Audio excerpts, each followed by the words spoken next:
자, 오늘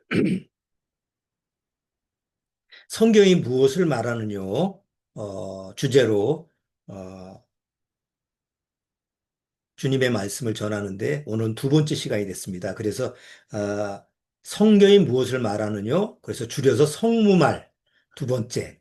이게 이제 어, 설교를 올릴 때 이 제목하고 소제목을 같이 올리려니까 너무 길어서 그래서 줄임말을 쓰기로 했어요. 성무말 하면 성경이 무엇을 말하느냐 라고 하는 걸로 여러분들이 바로 이해를 하시면 좋겠어요. 그래서 오늘은 성경이 무엇을 말하느냐 두 번째 시간에 어, 마지막 때의 사인, 마지막 때의 표적, 성경은 무엇을 말하는지 그런 부분을 같이 한번 살펴보려고 합니다. 마태복음 16장 1절에서 4절 내용을 한번 같이 읽고 말씀을 같이 살펴보도록 하겠습니다. 마태복음 16장.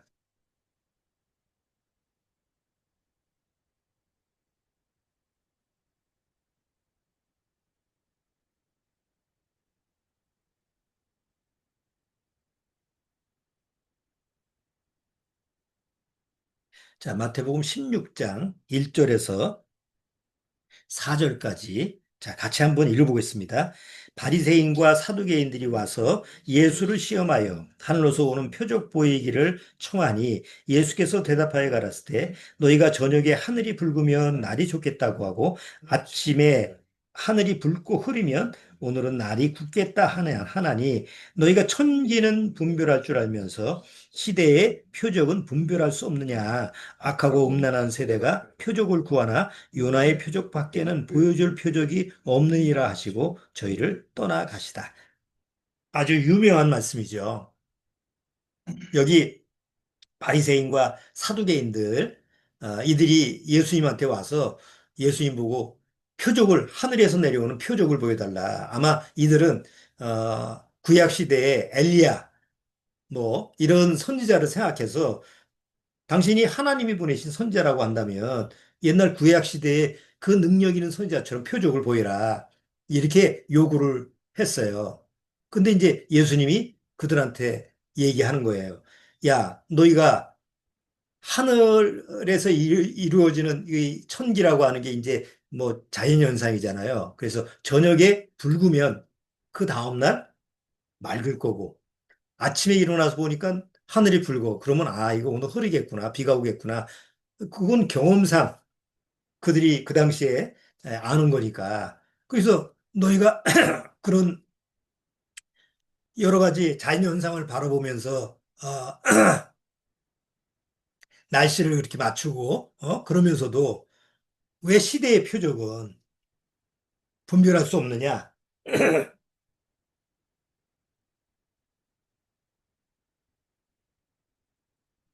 그렇게 이제 말씀을 하신 거예요.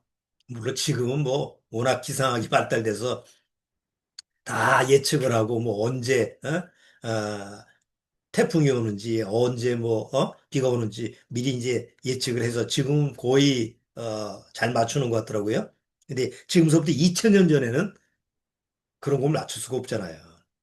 자, 근데 예수님이 하늘에 대한 표적이 사인이에요, 사인, 영어로 사인. 사인 아시죠? 뭐, 무슨 현상이 뭐 앞에 이루어질 거. 예를 들어서 뭐 야구가 제일 쉽겠네요. 그 공을 던질 때 사인을 하잖아요. 내가 커브를 할 건지, 직구를 할 건지, 이렇게 해서, 사인을 하면, 그, 공 받는 사람이, 지금 뭐가 들어오겠구나. 근데 타자는 그걸 못 보잖아요. 그러니까 그런 식으로 해서, 하나님이 앞일에 뭘 하시겠다라고 하는 그런 것을 미리미리 이렇게 보여주는 이런 것이 이제 하늘에서 주는 사인인데, 예수님이 나는 요나의 표적, 요나가 보여준 그 사인 말고는 너희들한테 보여줄 표적이 없다. 이렇게 얘기해. 그럼 요나의 표적이 뭐예요? 결국 예수님이 십자가에서 죽으시고 사흘 만에 부활하신다. 왜냐하면 요나가 물고기 뱃속에 들어갔다가 사흘 만에 나왔잖아요. 그래서 그 요나의 표적이라는 것은 예수님이 사흘 만에 부활하시는 그런 예언에 대한 그 표적이니까 예, 그런 부분을 이제 말씀을 하신 거예요. 자, 지금도 그런 사인, 하늘로서부터 오는 사인을 기다리는 기독교인들이 무척 많아요. 자, 그런데 하나님은 성경을 통해서 마지막 때, 요새 마지막 때, 뭐, 마지막에 어떻게 뭐가 일어날 거냐, 이런 거 사람이 굉장히 궁금해 하잖아요. 또 시대가 또 시대이니만큼. 종말이 왔다 그러는데 세상 종말에 뭐 어떻게 이루어질까? 세상 사람도 그런 거에 대해서 관심이 많아요, 요즘에는. 왜냐하면 워낙 세상이 흉흉하고 뭐 재난도 많고 그러니까. 근데 2000년 전에 예수님 당시에도 그랬어요. 여러분 다 아시다시피 예수님의 제자들이 예수님한테 마지막 때는 무슨 일이 벌어집니까? 물어본 적이 있죠? 이 세상 끝에는, 세상 종말 때는 무슨 일이 있습니까? 라고 하니까 예수님이 세상 이게 끝날에는 이러한 일이 있을 거다. 마태복음 24장에 보면 또 자세하게 거기서 설명을 하잖아요. 지금부터 2000년 전 얘기예요. 우리가 성경을 통해서 가장 이해하기가 어려운 부분이 바로 하나님의 예언입니다. 그 하나님의 예지, 뭐 미리 아심이죠. 여러분 잘 생각해 보세요. 하나님이 앞으로 이루어지는 일들을 어떻게 미리 아실까요? 물론 세상에서 사람들도 예언가가 있잖아요. 뭐 노스트라다무스의 뭐 예언 뭐 해가지고 사람들도 앞일을 예언하는 뭐 점치는 자, 무당이 점치고 그 앞일을 예언하는 거잖아요. 어떻게 그런 일이 있을 수가 있죠? 예언이라는 건 미래의 사건이고 아직도 이루어지지 않은 일이잖아요.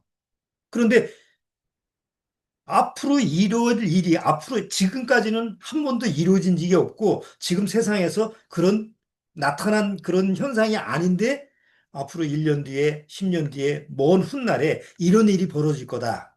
근데 실제로 그때가 보니까 진짜 그런 일이 벌어졌어. 그걸 어떻게 미리 아냐고요. 세상에서도 그런 예언가가 있어서 뭘 맞췄다 못 쳤다 그러는데 정말 신비스러운 거예요. 뭐 세상적인 그 예언가들도 그런 걸 맞추면 신비스럽다, 신기하다, 뭐 이렇게 얘기하는데 성경을 통해서 하나님의 이 말씀은 주로 다 뭐예요? 예언이에요. 앞으로 이루어질 거에 대한 예언을 기록한 거예요. 이스라엘 민족의 역사가 뭐예요? 우리나라 역사는 이미 이루어진 것을 기록한 거잖아요. 삼국유사, 뭐 삼국사기, 뭐 조선 뭐 그 시대에 이루어지는 그 모든 기록들이 이러이러해서 이런 역사가 이루어졌다라고 하는 걸 기록한 거잖아요. 물론 뭐 정도전 같은 사람, 이런 사람은 뭐 앞으로 뭐가 어떻게 될 거다 이런 예언 같은 것을 또 적기도 하고 우리나라도 그런 사람도 있었죠. 이런 시대가 올 거다. 이런 나라가 도래할 거다. 개중에 이제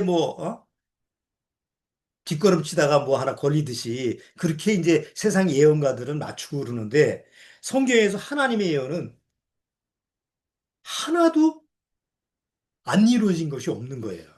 그러니까 그거를 우리가 이해한다라는 것은 그건 불가한 일이에요. 어떻게 그런 일이 있을 수 있지? 아무리 이해를 하려도 이해가 안 되는 부분이에요. 그래서 하나님은 하나님의 예지, 미리 하심. 그거는 우리가 알 수 없는 하나님의 능력이에요. 그리고 그것을 하나님은 사람을 통해서 기록을 하게 했죠. 그게 다니엘서, 뭐 요한계시록, 이사야서, 예레미야서 거기 보면 다 뭐가 기록돼 있어요. 앞으로 이스라엘 민족이 누구한테 망할 거다. 아니 아직도 세상에서는 그런 나라가 나타나지 않았는데 성경에는 앞으로 이런 나라가 일어나면 이런 나라가 나타나서 이스라엘을 멸망시키다. 그렇죠? 그게 이제 하나님의 성경을 통해서 성경이 우리한테 에, 말씀을 하시는 아주 특별한 내용이에요. 그렇기 때문에 이거는 먼저 이해를 하려고 하면 이해를 할 수가 없죠. 지난주에도 얘기했지만 성경은 이해가 먼저가 아니에요. 먼저 믿고 그러면 뭐 이해가 되든 안 되든 그게 적용이 돼요. 근데 내 머리로 이해하려고 그러면 절대로 이해가 안 돼요. 대다수 구원받지 못한 사람의 첫 번째 원인이 뭐냐? 자꾸 성경을 이해하고 내가 뭔가 좀 성경을 좀 한번 내가 좀 깨달아 봐야 되겠다. 이런 마음서부터 시작하니까 절대로 구원이 안 이루어지는 거예요. 그러면 구원이 있을 수가 없어요. 그렇죠? 되게 이렇게 상담을 하고 이제 구원받았다고 하는 사람인데 어느 날 세월이 지나가면 많은 사람이 떠나가요. 근데 구원에 대한 지식은 다 알아요.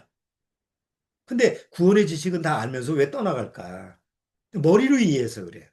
이해해서 믿어보려고 그러는데 처음에는 내가 좀 잘 이해가 되니까 내가 믿는다고 생각했는데 나중에 가면 점점 이해가 안 되는 거예요. 한계가 오는 거예요.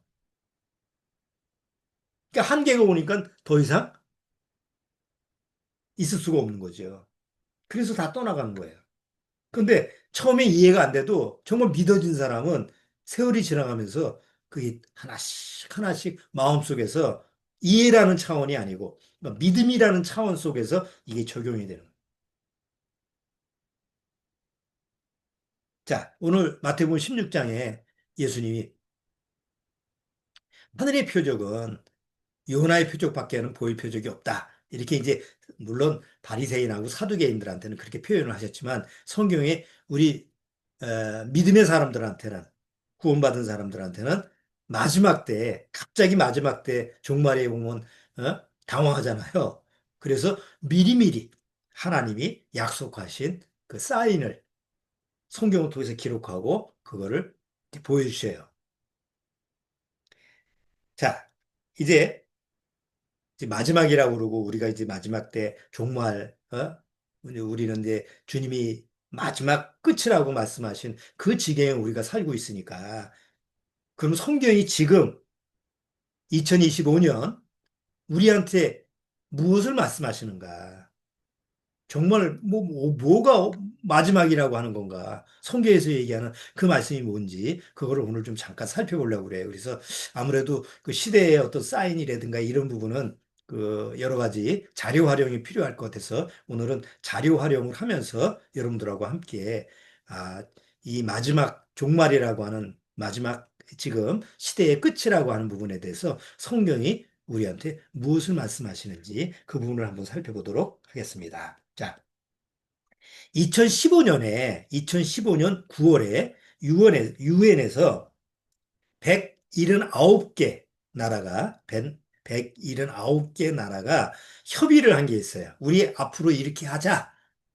협의한 게 2030 아젠다입니다. 아젠다라는 뜻이 뭐냐면 우리가 해야 할 일, 우리가 이루어야 할 일, 이루어야 할 계획, 이루어야 할 무슨 뭐 앞으로의 성과 이런 뜻인데 2030, 2030년이란 뜻이에요. 2030년. 지금 몇 년 남았죠? 5년 남았어요. 5년밖에 안 남았어요. 그러면 2030년까지 무엇을 우리가 이루어야 되겠느냐? 그게 2030 아젠다예요. 그 2030 아젠다에 보면 17개의 목표가 있어요. 큰 주제로 17개의 목표를 가지고 우리가 2030과 2030년에는 꼭 이걸 이루어야 되겠다. 그래서 그런 부분을 이루었는데 이제 그래서 이제 용어로 그레이트 리셋이라고 그래요. 리셋 아시죠? 리셋이 뭐예요? 컴퓨터에서 뭐가 자꾸 늦어. 컴퓨터가 늦이고 뭐가 좀 바이러스가 좀 영향을 줘서 뭐가 내가 안 돼. 그러면 어떻게 해요? 다 원점으로 돌아가는 거예요. 그러면 그 2030 아젠다라고 하는 것을 다른 말로 왜 그레이트 리셋이라고 했냐면 거대한 리셋이에요. 아주 세상을 원점으로 돌리겠다. 다시 원점서부터 시작하는 그런 세상으로, 그러니까 지금 살아가고 있는 이런 세상이 아니고 전혀 다른 세상으로 리셋해야 되겠다. 이게 이제 2030 아젠다예요. 그래서 10년이 흘렀어요, 지금. 그럼 10년이 흘렀을 때 어느 정도 그게 성과가 이루어졌느냐. 앞으로 5년 내에 이게 이루어질 수 있는지 이제 이런 부분이 이제 우리가 성경을 통해서 그럼 성경은 뭘 말하고 있는가? 그것을 예, 그런 부분을 한번 살펴보려고 그래요. 자, 자료 화면을 보면서 같이 한번 살펴보도록 하죠.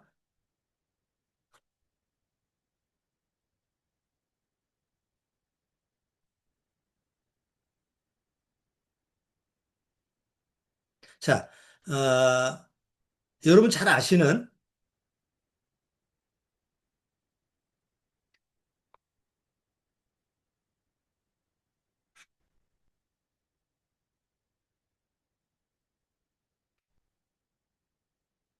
다니엘의 신상 아시죠?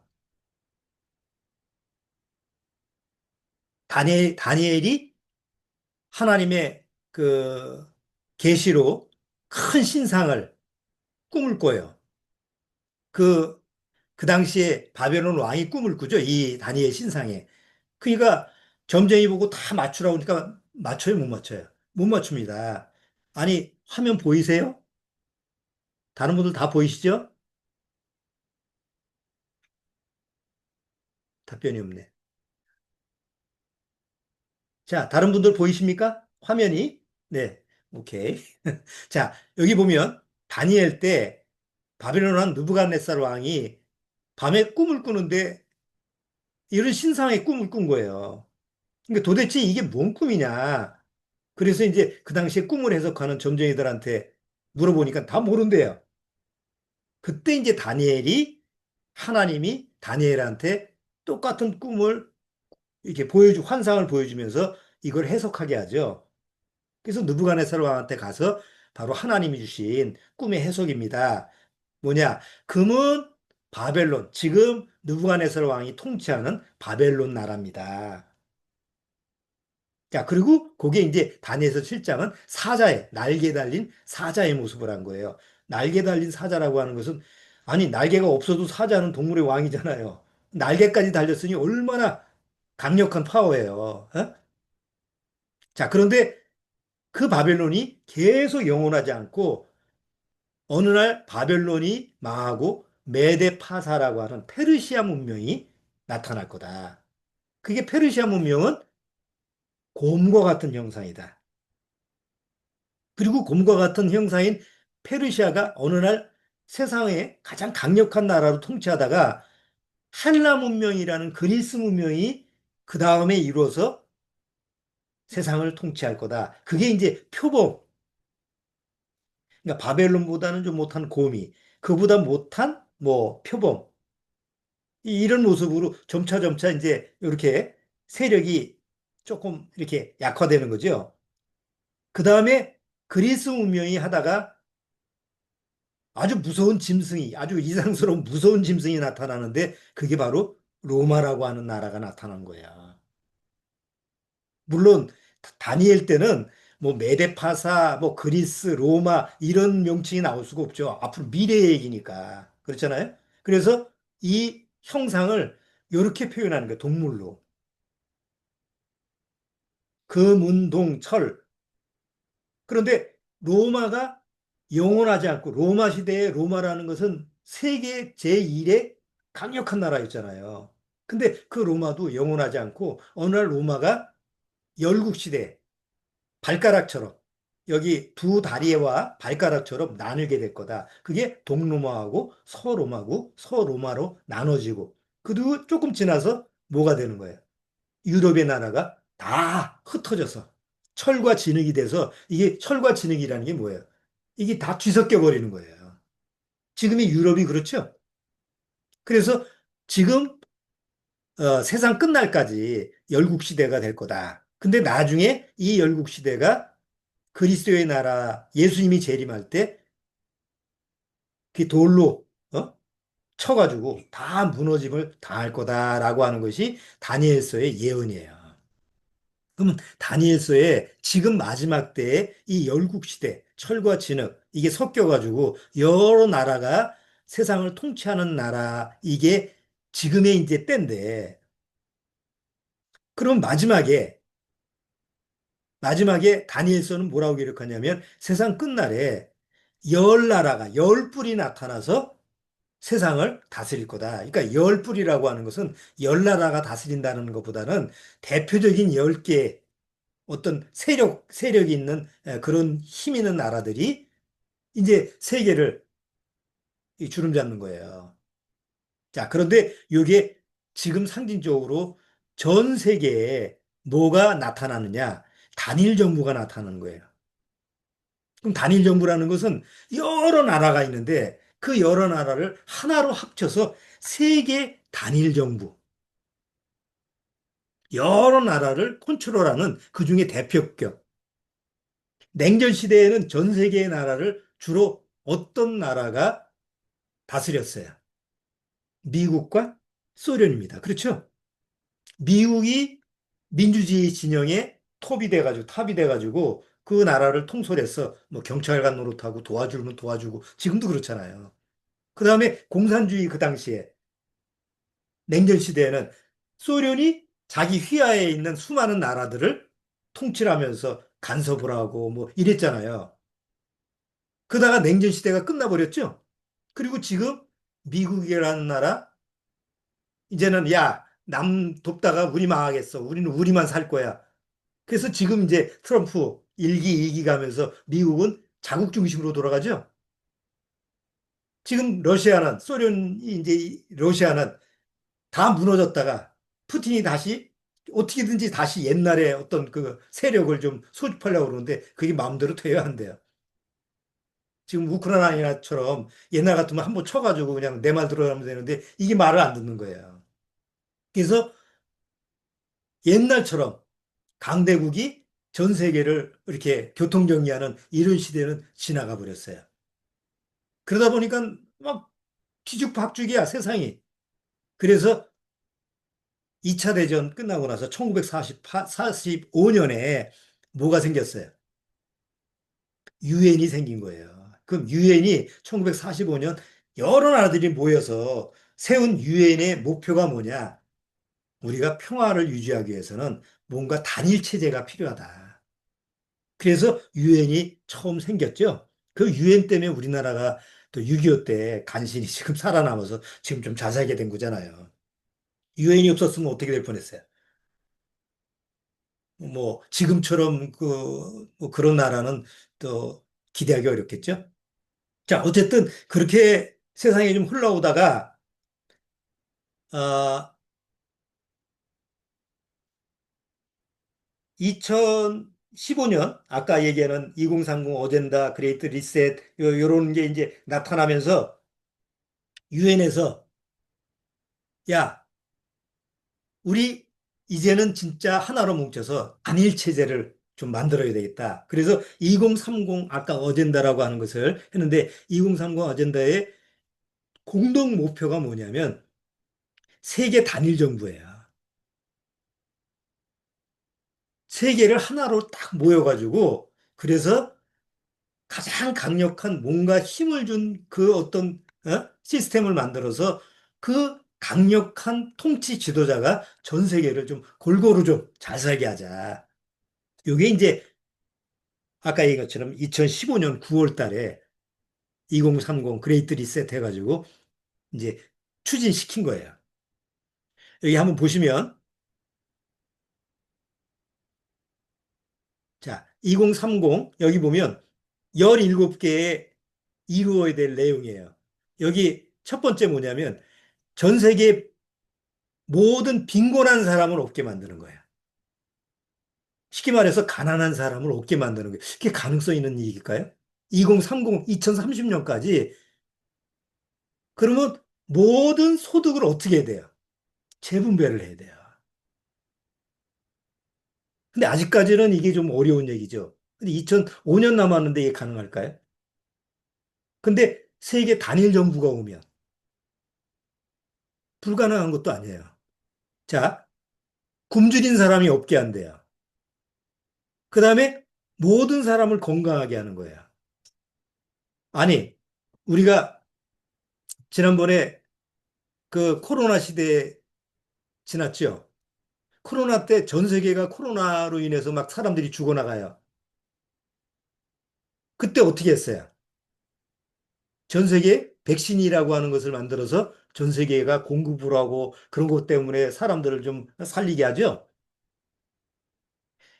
코로나 전에는 이 콧방귀 꼈던 사람들이 코로나 2년을 겪고 나서 이런 문제가 또 일어나면 코로나 같은 그런 그 전 세계에 유행병이 전염병이 돌면 뭔가 누군가 나타나서 골고루 약을 분배를 해야 되는구나. 왜 코로나 시대에 어떤 나라는 부유한 나라는 백신이 더 많이 가고 못 사는 나라는 이 백신 혜택을 못 받잖아요.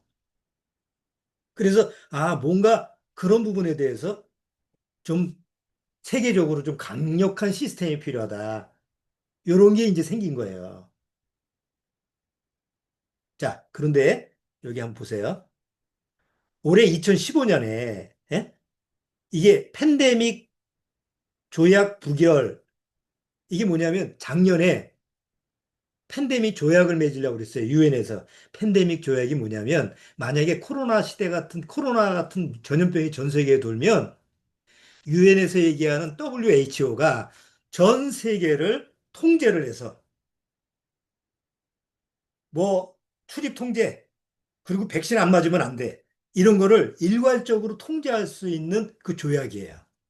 그래서 작년에는 부결됐어요. 여러 나라들이 안 돼. 그러면 우리 주권 넘기는 거 아니야. 뭐 그래도 우리나라는 우리가 해야지 그런 생각을 했잖아요. 작년에 우리 어제 몇 년 전인가요? 그 문 대통령이 이 문제에 대해서 우린 찬성을 했군요. 그것 때문에 또 뭐 반대하느니 어쩌느니 시끄러웠는데 우리나라는 어쨌든 찬성 쪽이에요. 뭐 어쨌든 문제가 생기면 다 주권 넘기겠다는 거지. 그런데 올해 2015년 5월이에요. 지난달이에요. 지난달에 아무도 모르게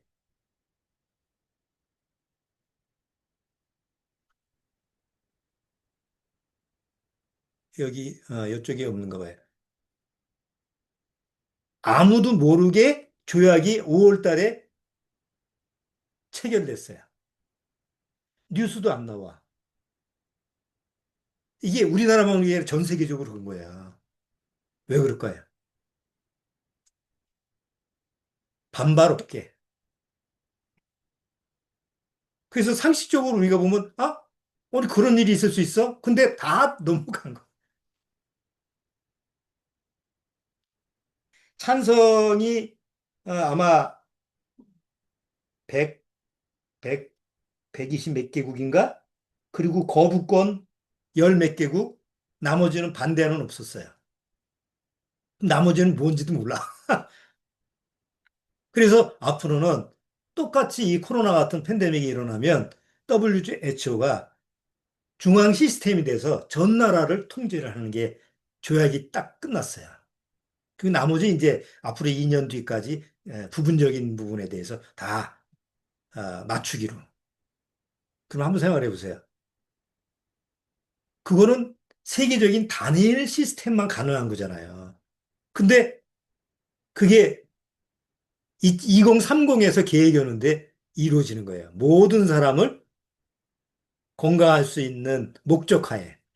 그 여기 보면 요거는 모든 사람으로 하여금 질 좋은 교육 효과를 주겠다. 그 다음에 여기 요새 젠더 나오죠? 성소수자 뭐해서 공평. 모든 사람이 불평등 없게. 그래서 우리나라도 참 뭐 성소수자 가지고 공평하게 이런 얘기 계속 나오잖아요. 그 다음에 물을 깨끗하게. 뭐 이렇게 해서 17개. 뭐 여기 보면 이제 바다의 어류, 모든 초목, 그 다음에 이런 자연, 기후 이런 걸 다 통제하겠다. 뭘 위해서? 평화와 정의를 위해서.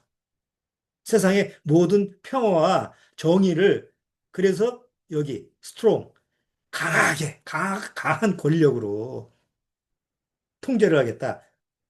그게 이제 17개의 2030 아젠다예요. 그러면 외형적으로 봤을 땐 사람들이 이걸 보면 어떻게 하겠어요? 야, 좋은 거네. 이렇게 생각하죠? 그런데 이게 뭐예요? 좋은 건데 수갑 채워놓은 거고요. 이게 강력한 노예지. 예? 그걸 유엔에서 어떻게 하겠다?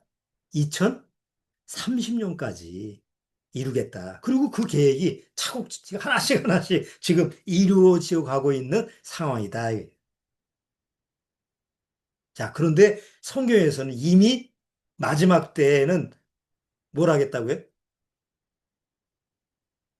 세계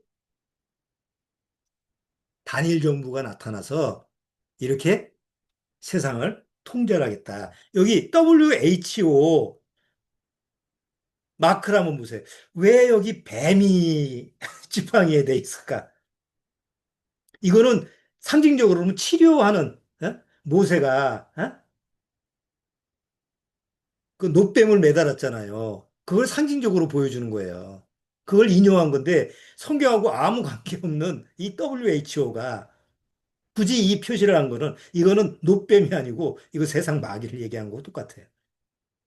생명하고 관련 없으면 그거는 모세의 노뱀이 아닌 거죠.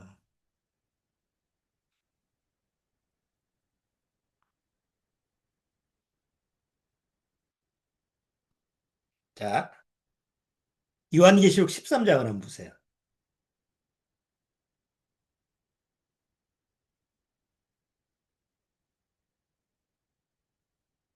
요한계시록 13장.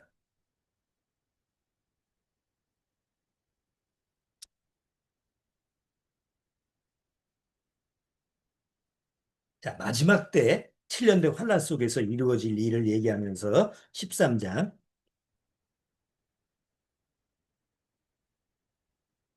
13장 1절 보세요. 내가 보니 바다에서, 바다라고 하는 건 지금 이 세상을 얘기하는 거예요. 바다에서 한 짐승이 나오는데 뿔이 열이요 머리가 일곱이라. 그 뿔에는 열 면류관이 있고 그 머리들에는 참남된 이름들이 있더라. 내가 본 짐승은 표범과 비슷하고 그 발은 곰의 발 같고 그 입은 사자의 입 같은데 용이 자기의 능력과 보좌와 큰 권세를 그에게 주었더라. 여기 네 가지 형상이 나오죠. 사자, 표범, 곰, 그 다음에 용 같은 그 짐승의 형상인데 다 어디에서 나왔던 형상이에요? 다니엘서에 나왔던 형상들이에요. 그럼 뭘 얘기하느냐? 세상의 어떤 정부를 얘기하는 거예요. 그런데 요한계시록 13장에서 보면 이 형상들이 다 네 개가 합쳐져 있어. 그렇죠? 한 짐승이 나오는데 그 짐승의 형상이 사자 같기도 하고 곰 같기도 하고 표범 같기도 하고 용 같기도 하는 거예요. 그러면 이미 이 형상들은 다 어디의 문명이에요? 바벨론, 페르시아 문명, 그리스 문명, 그 다음에 로마 문명. 그게 합쳐진 게 지금 어디예요? 유럽 이씨 공동체인 거예요. 그런데 2030 아젠다가 쭉 진행되면서 이 유럽이 서로의 어떤 그 이해관계 때문에 이게 하나가 돼요, 안 돼요? 하나가 안 돼요. 그리고 야, 이제 우리는 뭐 전쟁 같은 거 뭐 안 해도 돼. 소련은 이미 없어졌고 러시아는 약해졌고 미국이 다 해주는데 뭐. 그래서 군사력도 뭐 이제 군사 뭐 이런 새 그런 것도 줄이고 그래서 그냥 그런 식으로 그냥 나태하게 유럽이 있었는데 푸틴이 딱 나타나면서 이게 웬걸 서서히 하나씩 하나씩 옛날에 잡아먹 자기 수하했던 거를 하나씩 하나씩 이제 공격을 해서 넘어가네. 그러니까 아이고 큰일 났다 유럽이 그래서 큰일 났다 싶어가지고 미국한테 좀 해달라니까 트럼프가 나타나면서 뭐예요? 야 니들 일을 왜 내가 해줘? 그래서 트럼프가 딱 선을 그니까 미친놈 둘이 날뛰는 거예요 지금. 그러니까 유럽 입장에서 이 시고 입장에서는 이게 아닌데 이게 지금 이렇게 우리가 살다가는 이게 안 되겠다 그래서 이제 유럽이 똘똘 뭉쳐서 뭐 군사력, 경제력 이런 부분에 대해서 다시 재설정을 하지 않으면 안 되겠다.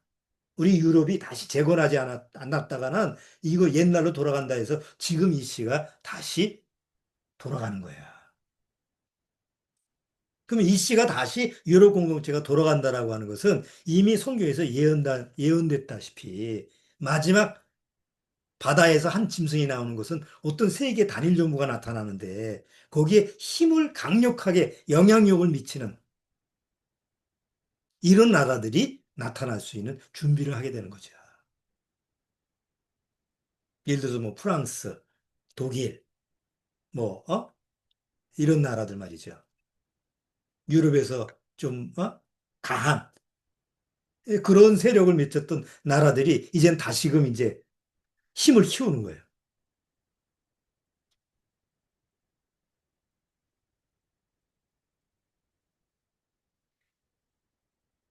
이제 세계 단일 정부가 세워지는데 세계 단일 정부가 세워지는 그 문제에서 모든 나라를 통솔을 하려면 모든 나라를 이렇게 뭐야 이게 통제를 하려면 옛날 같이 군대를 보내가지고 로마처럼 전 세계에 군대를 보내서 약탈하고 그걸 점령하고 지금 이런 시대가 아니잖아요. 전 세계를 빠른 시간 내에 통제를 하려면 빠른 방법이 필요한 거예요. 그게 디지털이에요. 디지털 아시죠? 요새 온라인으로 다. 그러면 세계 정부가, 단일 정부가 딱 세워져서 전 세계의 나라를 통제하기 위해서 뭘 해야 되느냐? 지금처럼 통신, 온라인 디지털을 사용해서 하나로 뭉치게 하는데, 자, 지금 우리나라가 그렇지만 세상이 어떻게 변했어요?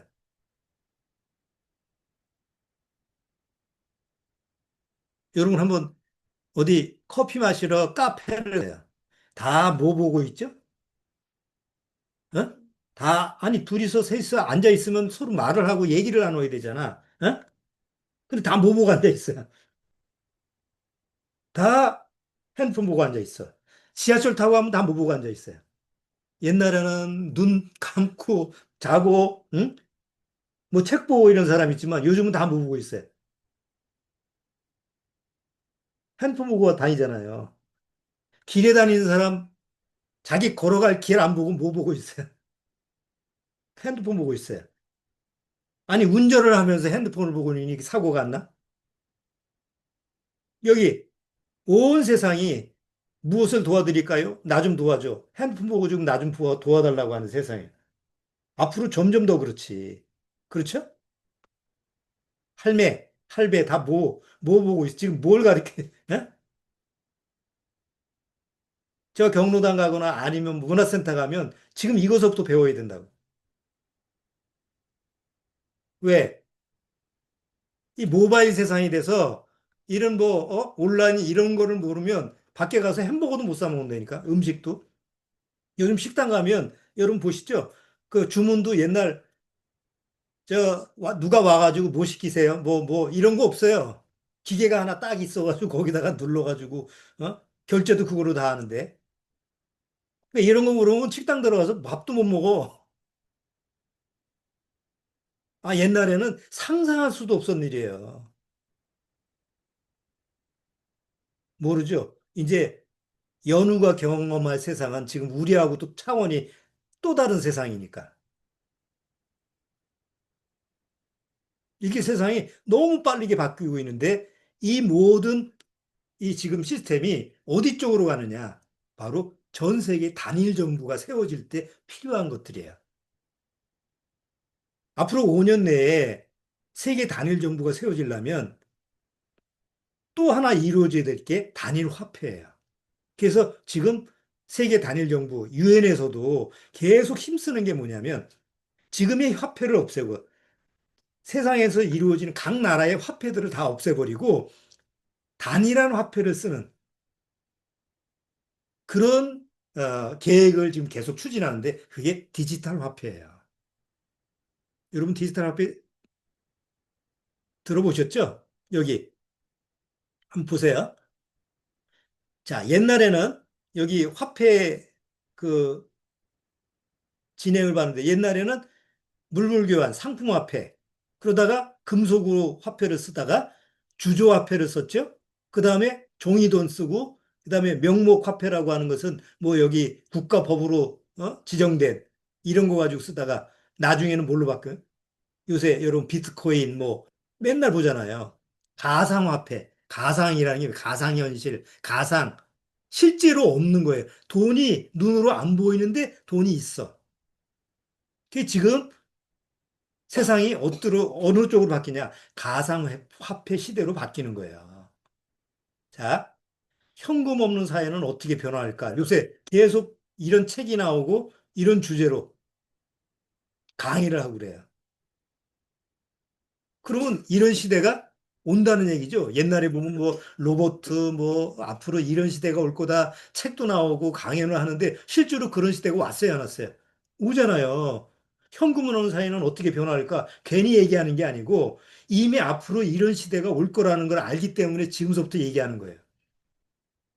자, 가상화폐의 장점, 뭐 신용 위험 없고, 뭐 화폐 관리비 절감, 지하 경제, 돈은 숨겨놓고 뭐 이게 비밀리에 쓰는데 그런 게 필요가 없어요. 근데 감시 사회가 되는 거예요.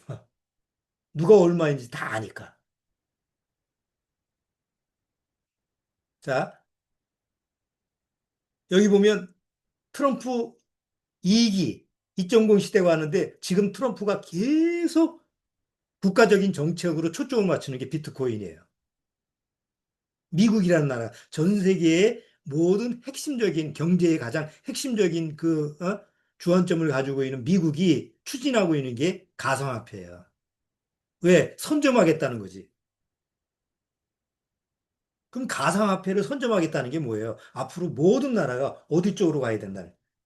다 디지털 화폐를 써야 돼요. 우리나라도 그걸 준비하고 있잖아요. 그래서 식당 가도 현금 없다 그러고 버스 앞에 뭐라고 써붙인지 아세요? 이 버스는 현금을 안 받습니다. 왜 이런 시대가 올까 한번 생각해 보세요. 괜히 그런 게 아니라 세계 단일 정부를 위해서 세상이 그렇게 흘러가는 거예요. 이미 성경에서 미리 말한 것처럼 여기 현금 없는 사회에 온다. 이제 우리가 이제 그런 시대에 살고 있는 거예요.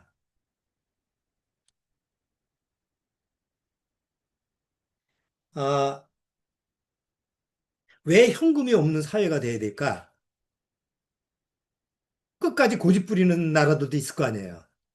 근데 나중에는 그럴 수가 없게 돼요. 왜냐하면 지금 전 세계의 나라별로 우리나라도 그렇고 어떤 나라든 간에 그러니까 빚이 없는 나라가 없대요. 그렇죠? 미국도 엄청난 빚이 있어요. 그래서 트럼프가 그 빚을 어떻게 해결하려고 하냐? 디지털로 가상화폐로 가는 거야. 일본도 지금 엄청난 빚 때문에 문제예요. 우리나라도 700조예요, 빚이. 그래도 좀 산다 하는 나라, 우리나라가 빚이 700조면 못 사는 나라는 빚이 얼마예요? 엄청난 거예요. 그러니까 전 세계에 지금 전 세계 나라의 빚이 100조 달러라고 그래요. 우리나라 돈으로 환산하면 1350조 경이에요.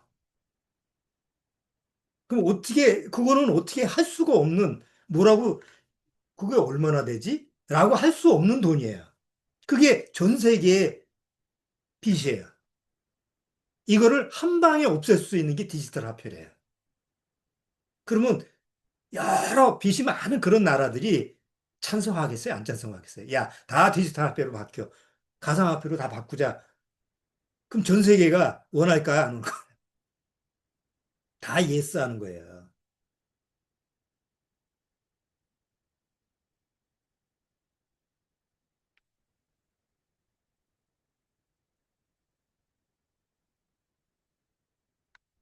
그리고 여기 아까 2030 그 아젠다에 보면 그런 조항이 있어요. 앞으로 이렇게 할 거다. 모든 사유재산의 종말. 마치 공산주의처럼 사회주의처럼 모든 사유재산을 공유화시키겠다. 여러분 요새 택시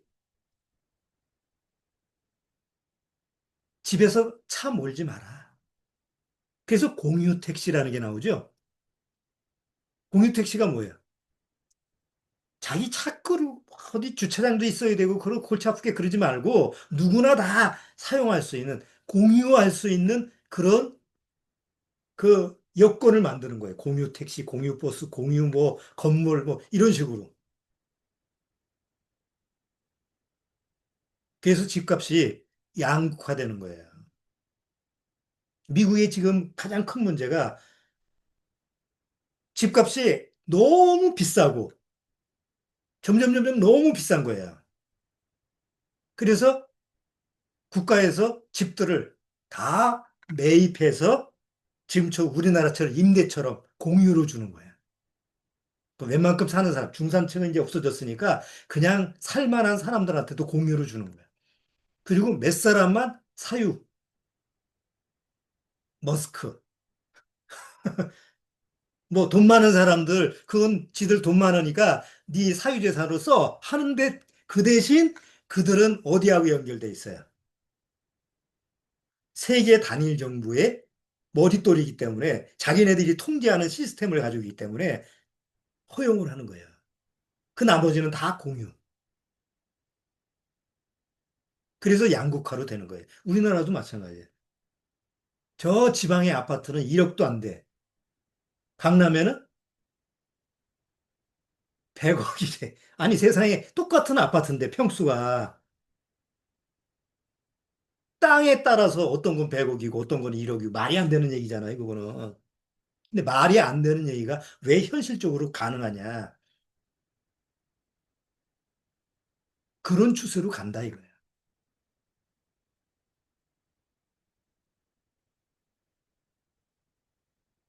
아까 얘기한 것처럼 모든 사람이 기계의 노예화.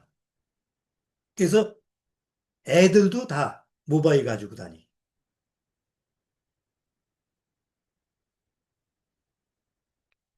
중국은 이미 다 통제가 되죠. CCTV가 다 뭐 중국 전역에 다 들어가 있어서 뭐 비치면 누가 누군지 다 그게 안면 인식으로 다 뜬다며. 그게 전 세계적으로 이제 가능하게 되죠.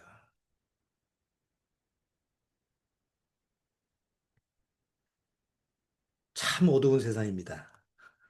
그런데도 사람들은 아, 이게 어둡다고 생각을 안 하고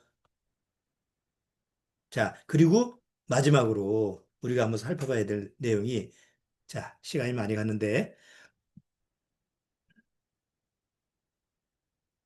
아주 너무 빛이 밝은데 어두운 얘기예요. 자, 2022년도 6월 달 전 세계의 빨간 모습이에요. 2022년도 지금서부터 3년 전 얘기예요. 2023년도 다 빨개. 어떻게? 예? 그러면 올해는 어떨까? 자, 여기 보세요. 2도씨가 오르면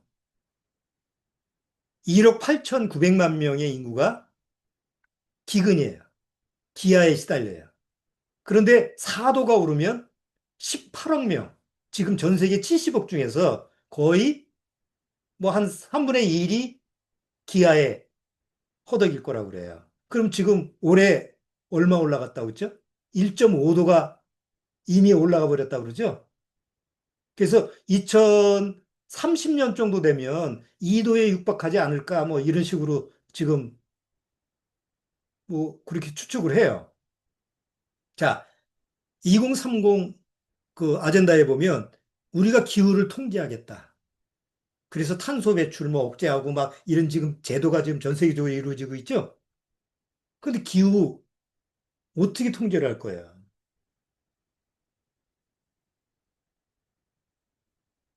자, 그런데 우리가 성경을 통해서 요한계시록이나 마지막 때 이 현상을 보면 특히 베드로 사도 베드로는 뭐라고 그랬어요? 마지막에 이 지구와 이 땅덩어리는 불과 불로 불살라지는 태양까지도 불살라지는 불로 말아 멸망이 되어지는 이런 모습을 우리가 성경을 통해서 볼 수가 있잖아요. 그냥 겁주는 얘기가 아니라. 그래서 지난주 그 샘과 함께인가 그 교양 프로그램에 보니까 거기에 지금 시대는 F 아포칼립스라고 그래요. 생물학적 종말. 살아있는 생물들이 다 종말하는 시기에 우리가 살고 있다. 그리고 기후 위플래시라는 건 책찍질하다라는 뜻이거든요.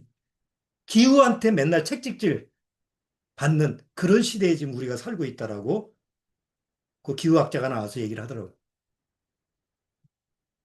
자, 성경은 그럼 무엇을 말하고 있습니까? 성경이 무엇을 말하느냐? 2030 어젠다에서 2030년에 세계가 좀 통일되고 세계 정부가 나타나서 어떻게든지 우리 좀 잘 살게 평화롭게 이렇게 시스템을 이렇게 간다고 했을 때 결국은 성경에 나온 대로 누군가 강력한 통치자가 나와야 돼요. 성경은 그거를 적그리스도라고 그래요. 그런데 적그리스도가 와서 전 세계를 통제해서 전 세계 사람들이 잘 사느냐? 7년대 환란 보면 잘 사는 시대가 아니죠. 전 3년 반 동안에는 이 지구가 이리 깨지고 저리 깨지고 막 난리예요. 좋은 환경이 아니에요. 나머지 후 3년 반은 더더욱 더 끔찍해요. 근데 적그리스도는 뭐라고 하느냐? 여전히 내가 너희들을 책임질 테니까 나를 신으로 모시라 해서 내 앞에 절하라 그러죠. 말하는 짐승 앞에. 말하는 짐승은 디지털이에요. 옛날 2000년 전에는 도대체 그게 뭔지를 상상도 못했을 거예요. 근데 사도 요한이 앞으로 마지막 때 말하는 짐승이 나타나는데 그 말하는 짐승은 마치 지금 로봇처럼 AI, 인간을 뛰어넘는 그 AI의 어떤 그런 모습을 취해서 사람들을 통제를 하고 사람들을 꼼짝 못하게 하는 그런 시대가 올 거라고 하는데 지금 우리 눈앞에 우리는 지금 목격하는 시대가 된 거죠. 그럼 성경이 뭘 말하는 거예요? 성경이 무엇을 말하는 거예요? 빨리 구원받아야. 아니, 그 다른 거 둘째 쳐놓고 일단 먼저 구원받아 보라. 먼저 구원만 먼저 받으라는 말이에요. 사도 베드로가 얘기한 거 잠깐 보고 마칠게요. 베드로 후서.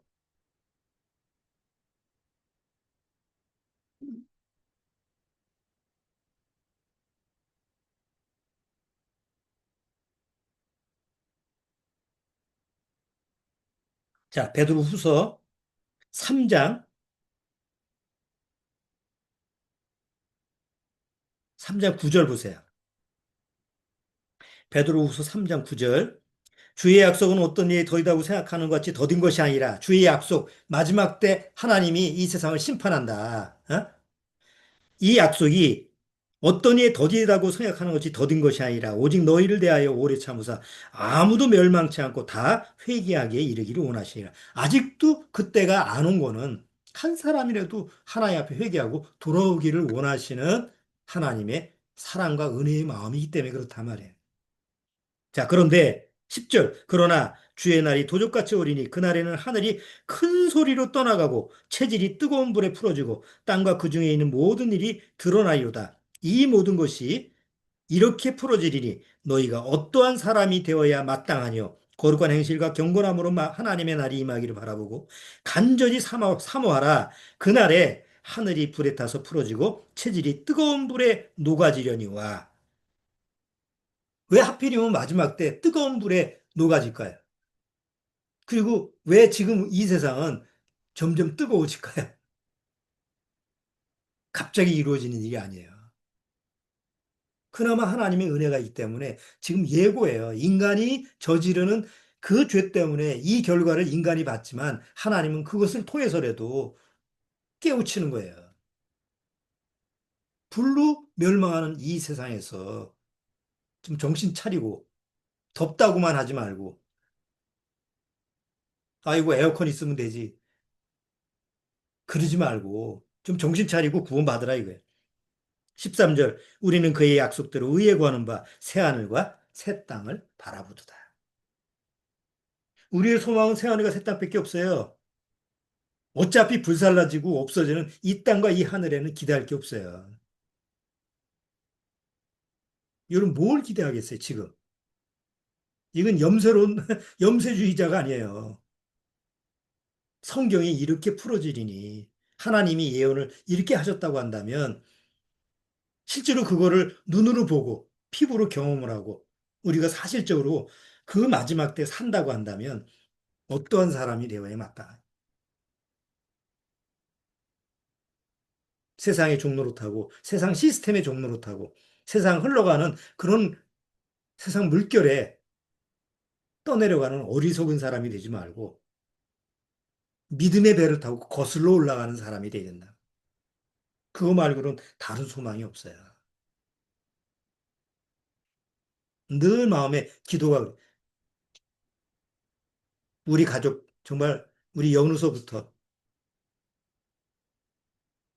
아직 구원을 받았다고 했으면서도 또 떨어져 나간 그 우리 가족들 또 우리하고 연관된 어떤 믿음의 식구들 좀 한 사람도 좀 낙오되지 않고 다 하나님 앞에 돌아와서 멸망받지 않는 이런 좀 기회가 주어지기를 좀 하나님 앞에 간절히 좀 바라고 기도해야 되겠습니다. 자, 기도하고 마치겠습니다. 하나님 아버지 감사합니다. 정말 마지막 때가 다가왔습니다. 그렇다고 우리가 두려워하거나 무서워하는 그런 마음으로 살아가라는 게 아니라 아까 베드로 사도가 말한 것처럼 우리는 하나님의 의의 약속에 거하기 때문에 새하늘과 새 땅을 바라보면서 항상 주님과 동행하는 삶을 살아야 될 줄 압니다. 매주 우리가 이렇게 모일 때마다 주님의 말씀을 기억하고 하나님이 주신 구원의 기쁨을 심령에서 누리고 그 구원을 찬양하는 이런 나그네의 삶을 주님께서 허락해 주옵소서. 그래서 어느 날 때가 돼서 주님이 부르실 때 누구도 낙오되지 않고 먼저 가신 그 믿음의 우리 가족들과 만나기를 소망하면서 하루하루 기쁘게 살아갈 수 있도록 주님께서 축복해 주옵소서. 예수님의 이름으로 축원합나이다. 아멘.